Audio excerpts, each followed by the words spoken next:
నాకు ఈరోజుకి గుర్తులేదు. 92లో నన్ను పిలిచారండి. 92 సత్యనంద్ గారు.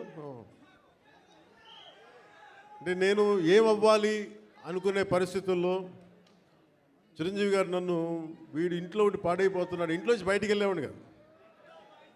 ఒక 16 ఏళ్ళ అమ్మాయిని ఎలా పిలుస్తారు ఇంట్లోంచి బయటికి వెళ్ళకుండా, నన్ను ఇంట్లో పెట్టేసేవాడు.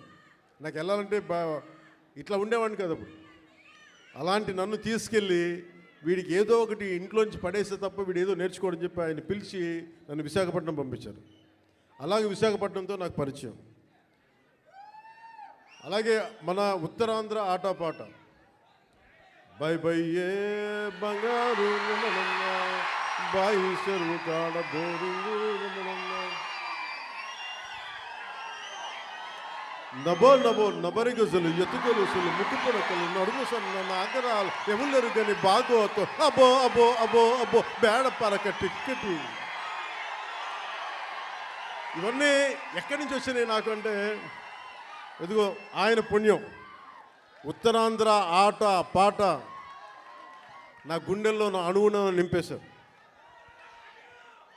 అలాగే అంటే అలాంటి విశాఖపట్నం సినిమాలకే కాదు,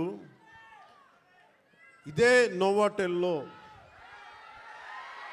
ఒక 2 సంవత్సరాల క్రితం నలిపేస్తే నువ్వు బయటికి రాకూడదు కారులో నుంచి కూడా అని అప్పుడున్న పోలీసు ఉన్నతాధికారులు నలిపేస్తే